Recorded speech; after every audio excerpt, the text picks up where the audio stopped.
Bonjour à tous, bonjour à toutes, bienvenue pour cette nouvelle réaction à chaud. Et aujourd'hui mes agneaux, on va parler d'un film qui me faisait peur. Voilà, quand j'ai appris que le film était en tournage, ça me faisait peur. Au vu de la catastrophe qui était la version 2016, et que là on nous dit que c'est une suite, j'avais peur. Aujourd'hui, il s'agira de SOS Fantôme, l'héritage. Alors, là on est clairement sur une suite. Forcément, il y aurait des spoilers. Donc si vous avez vu le film, restez. Si vous foutez les spoilers, restez aussi. Sinon, allez voir le film et revenez. Donc, SOS Fantôme, l'héritage, mes agneaux. Oui, c'est un film qui m'a fait peur. Que je ne voulais pas voir parce que j'ai encore les séquelles de la version 2016, même si j'ai apprécié la version 2016, mais comme beaucoup, j'ai ce film en... Voilà, on peut l'enterrer. Voilà, c'est à voir, c'est rigolo, mais on peut l'enterrer. Et là, j'apprends un jour que SOS Fantôme 3 est en tournage. Donc on est clairement sur une suite. Et j'ai peur. J'ai peur. C'est pour ça que cette vidéo sort maintenant, parce que je voulais pas le voir. Je ne voulais pas le voir. Donc, c'est réalisé par Jason Reitman, le fils d'Ivan Reitman, qui a réalisé les premiers films SOS Fantôme, donc 84, et le deuxième était de, je ne sais plus, 87 ou 89, dans les zones là. Alors, comme beaucoup, j'ai grandi avec SOS Fantôme. Et vous allez voir que ce film-là, SOS Fantôme l'héritage, berce en même temps mon enfance, mais on va en parler. Alors, on va retrouver dedans Carrie Coon, très bonne actrice, McKenna Grace, voilà, qui a le rôle principal de ce film, Finn Wolfhard, qu'on a pu voir dans Stranger Things, voilà, qui a le rôle principal de Mike, et bien sûr les anciens qui reviennent. Alors, on parlera des anciens un peu plus tard. Alors, ce SOS Fantôme de l'héritage va nous raconter l'histoire de Phoebe, qui est une jeune scientifique de 12 ans, voilà, qui est absorbée par tout ce qui est maths, tout ce qui est électronique. Voilà, c'est une scientifique. Et sa mère va l'amener avec son frère, vivre dans un petit patelin paumé au fin fond des États-Unis, où le père de sa mère, qui était un ancien chasseur de fantômes, mais que personne ne s'en souvient, ça aussi on va en parler. Là, il y a quand même des petits détails qui font que il y a quelques petites incohérences, mais ça gâche pas le plaisir. Donc ils arrivent dans cette maison du marchand de poussière. Voilà, c'est comme ça qu'on appelait le grand-père de Phoebe, le marchand de poussière. Un illuminé qui pensait que la fin du monde allait arriver, allait se produire incessamment sous peu. Sauf que ce grand-père est mort et justement Phoebe, son frère Trevor et sa mère héritent de cette maison et tout ce qu'il y a dans cette maison. Donc Phoebe va découvrir que son grand-père était un héros dans les années 80, donc en 84. Donc on élude, j'ai l'impression que ce film esquive un peu SOS Fantôme 2. C'est comme si SOS Fantôme 2 n'avait pas existé. Alors je sais pas si ça m'a fait ça juste à moi, mais voilà, le film m'a fait ressentir que il y a eu SOS Fantôme 1, le film existe dans cet univers. On va mettre des extraits, des pubs que les Ghostbusters ont fait. Et également, on va voir des scènes de la fin du premier film quand ils ont vaincu Gozer. Donc Phoebe va s'entourer d'un nouvel ami qui s'appelle Podcast. Podcast.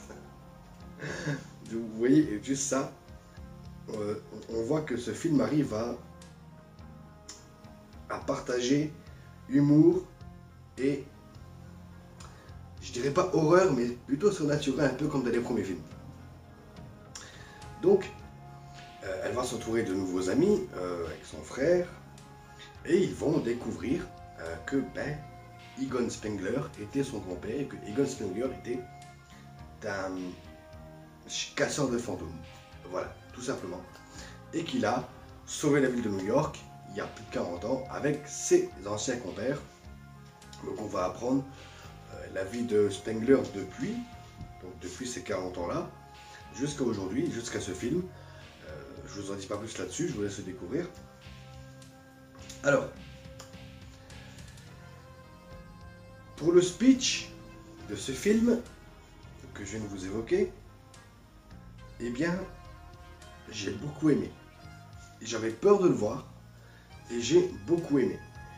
Alors, ça va de la réalisation. On sent que Jason Reitman n'est pas un réal, pas comme son père qui a fait des gros films. Jason est plutôt dans le cinéma indépendant. Et c'est vrai, ces derniers films, c'est du cinéma indépendant. Je pense que c'est sa première réal en gros film. Mais SOS Fantôme l'héritage est pas là, enfin le titre est pas là pour rien. On sent vraiment que c'est une passation de pouvoir entre les anciens et les petits jeunes qui arrivent, qui vont prendre la relève et qui vont casser du fantôme. Alors même si, quand on est un fan comme moi de SOS Fantôme, qu'on connaît les répliques par cœur, qu'on connaît les VF par cœur, limite le film par cœur, il y a quelques scènes qui arrivent, déjà comme remettre Gozer en tant qu'ennemi principal. Au début, je vous avoue que je me suis dit, ah ouais mais non, ça fait trop redite, ça fait remake. Mais quand on y repense, on se dit, ben non, c'était bien fait, c'était justement ce qu'il fallait faire pour conclure l'arc des 4 premiers Ghostbusters, des premiers films. C'était justement ça. Sans compter que, et là ils ont fait quelque chose que j'ai beaucoup apprécié. Ils ont rendu hommage à Harold Ramis, qui nous a quittés malheureusement il y a quelques temps. Donc il n'a pas pu se reprendre son rôle d'Egon Spengler, même si au début du film, on voit Egon, mais ce n'est pas Harold Ramis. Hein. Alors, je ne sais pas si à la fin il est un fantôme. Je ne sais pas si c'est du pur CGI ou... Voilà. Mais la scène marche, surtout quand on revoit les anciens qui reviennent avec leurs costumes de l'époque, et en plus les VF de l'époque. Alors je ne sais pas si pour Bill Murray c'est la même VF. Par contre, Ernie Hudson et Dan Aykroyd, ils ont les mêmes VF. Hein, donc Richard Darbois pour Dan Aykroyd. Déjà quand on entend Gozer le Gozerien, oui, rien que ça. Alors, et c'est justement ça. J'ai entendu des critiques comme quoi ce film ça nous balançait des références, du fanservice à gogo. Moi, j'ai pas trouvé. Alors certes, il y a du fanservice, il y a des références au premier film, même si j'ai eu la sensation que le deuxième film, on le mettait à l'écart, je sais pas. Mais oui, certes, il y a du fanservice, il y a des références, mais c'est pas aussi poussé que Ready Player One par exemple. Voilà, Ready Player One, les références, on vous les fout à la gueule et on vous explique en plus d'où ça vient. Là non, certes il y a du fanservice, mais le fanservice sert au scénario. C'est pas comme ce genre de film où on a du fanservice et on n'a pas de scénario derrière. Là, on a un scénario. Pour conclure, parce que j'ai pas envie de vous spoiler le film, je pense que j'en ai assez trop dit. Pour conclure, mes amis, si vous n'avez pas vu SOS Fantôme l'héritage, regardez-le. Franchement, c'est un très bon film. Et alors, il y a des scènes post-génériques. Je ne sais pas si ça prévoit à d'autres suites qu'il y aura, mais quelque part, c'est pas idiot parce que les gamins peuvent grandir en même temps que la saga peut grandir. Donc, ça peut être plutôt pas mal. Maintenant, j'aurais une petite question avant de conclure, avant de terminer. Moi, j'ai grandi avec SOS Fantôme. J'ai grandi à la fin des années 80 et début 90. Donc, j'ai grandi avec SOS Fantôme. Donc ce film me parle, toutes les références, la scène de fin quand on voit les anciens, j'ai eu la larme à l'œil. Mais je me pose une question. Est-ce qu'il y a quelqu'un parmi vous qui ne connaît pas SOS Fantôme, qui n'a pas grandi avec, par exemple, la jeunesse d'aujourd'hui? Peut-être que vous êtes passé à côté de SOS Fantôme. Donc moi, ce que j'aimerais, c'est qu'en commentaire, vous me disiez ce que ce film vous a apporté. Est-ce que vous avez réussi à comprendre toute la mythologie SOS Fantôme et l'histoire de ce film? Parce que le film prend son temps. Le film prend son temps pour nous expliquer, pour introduire de nouveaux personnages, et en même temps pour nous expliquer ce que sont devenus les anciens. Donc, voilà ma question. Est-ce que, parmi vous, il y a des jeunes, ou même des gens de mon âge, qui sont passés totalement à côté de SOS Fantôme, qui n'ont jamais vu SOS Fantôme? Et si vous l'avez vu, ce film, est-ce que ce film, eh bien, vous a parlé? Est-ce que ce soit la comédie, ou même tout ce qui est surnaturel, ça a marché chez vous? Est-ce que revoir les anciens, ça vous a fait quelque chose? Voilà, n'hésitez pas à me dire ça en commentaire.